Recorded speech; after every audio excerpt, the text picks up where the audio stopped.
S, ನಿಮ್ಗೇನಾದ್ರೂ ನೀವು healthy ಆಗಿರ್ಬೇಕು ಅಥವಾ ನಿಮ್ಮವ್ರು ಹೆಲ್ದಿ ಆಗಿರ್ಬೇಕು ಅನ್ನೋ ಆಸೆ ಇದ್ರೆ ಈ ರೀಲ್ಸ್ನ ಸ್ಕಿಪ್ ಮಾಡದೆ ನೋಡಿ.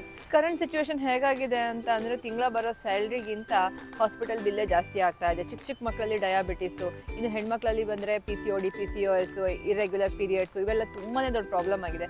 ಇದಕ್ಕೆಲ್ಲ ಸೊಲ್ಯೂಷನು ಜಸ್ಟ್ 1000 ರುಪೀಸಲ್ಲಿ ಸಿಗುತ್ತೆ ಅಂದರೆ ಯಾರು ಬಿಡ್ತಾರೆ ಹೇಳಿ? ಕಾರಣ ಏನೇ ಇರ್ಬೋದು, ಆದರೆ ಡಿಫ್ರೆಂಟ್ ಆದ ಹೆಲ್ತ್ ಇಶ್ಯೂಸ್ ಮಾತ್ರ ಬರ್ತಾನೆ ಇದೆ. ಇದಕ್ಕೆಲ್ಲ ಒಂದೇ ಸೊಲ್ಯೂಷನ್ ಏನು ಅಂತ ಅಂದರೆ ಯೋಗ ಕ್ಲಾಸಸ್. ಎಸ್, ಸ್ಥೈರ್ಯ ಆನ್ಲೈನ್ ಯೋಗ ಕ್ಲಾಸಸ್ನ ಜೀವಿತ ಅವರು ಕಂಡಕ್ಟ್ ಮಾಡ್ತಾ ಇದ್ದಾರೆ. ಇನ್ನು ಟ್ರೈನರ್ ಬಗ್ಗೆ ಹೇಳೋದಾದರೆ ಇಂಟರ್ನ್ಯಾಷನಲ್ ಯೋಗ ಸರ್ಟಿಫೈಡ್ ಟ್ರೈನರ್ ಜೀವಿತ ಅವರು ಈ ಕ್ಲಾಸಸ್ನ ಕಂಡಕ್ಟ್ ಮಾಡ್ತಾ ಇದ್ದಾರೆ. Monday to Friday daily 1 hour classes ಇರುತ್ತೆ.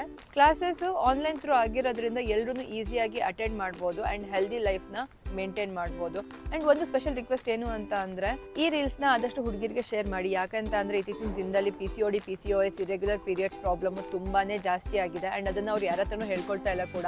ಜಸ್ಟ್ 1000 ರುಪೀಸಲ್ಲಿ ಸೊಲ್ಯೂಷನ್ ಸಿಗುತ್ತೆ ಅಂದರೆ ಯಾಕೆ ಬಿಡಬೇಕಲ್ವಾ? ಮತ್ತೆ ಯಾಕೆ ಸ್ಕ್ರೀನಲ್ಲಿ ಬರ್ತಾ ಇರೋ ನಂಬರಿಗೆ ಕಾಂಟ್ಯಾಕ್ಟ್ ಮಾಡಿ ಫ್ರೀ ಟ್ರಯಲ್ ಕ್ಲಾಸ್ಗೆ ಜಾಯ್ನ್ ಆಗಿ, ಹಾಗೇನೆ ನಿಮ್ಮ ಬಾಡಿನ ಹೆಲ್ದಿಯಾಗಿ ಇಟ್ಕೊಳ್ಳಿ. ಯೋಗ ಮಾಡಿ ಹೆಲ್ದಿಯಾಗಿರೋಣ ಆ್ಯಂಡ್ ಇಂಗ್ಲಿಷ್ ಮೆಡಿಸಿನ್ಗೆ ಗುಡ್ ಬೈ ಹೇಳೋಣ.